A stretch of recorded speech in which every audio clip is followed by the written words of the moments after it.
as I recall, that was something I said about Abraham Lincoln after having seen the wonderful Steven Spielberg movie called Lincoln.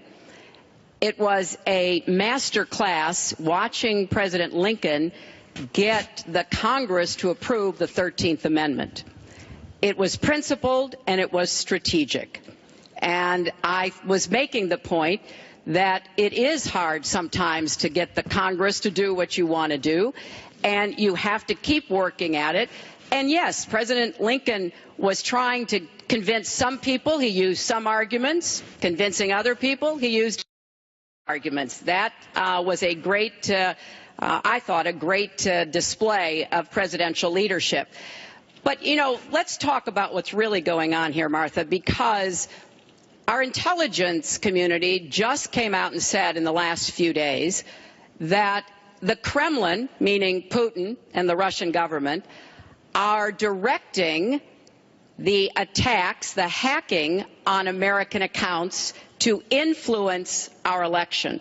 And Wikileaks is part of that, as are other sites where the Russians hack information. We don't even know if it's accurate information, and then they put it out.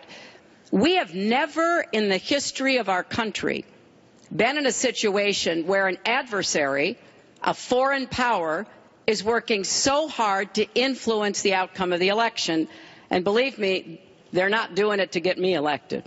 They're doing it to try to influence the election for Donald Trump. Now, maybe because he has praised Putin, maybe because he says he agrees with a lot of what Putin wants to do, maybe because he wants to do business in Moscow. I don't know the reasons.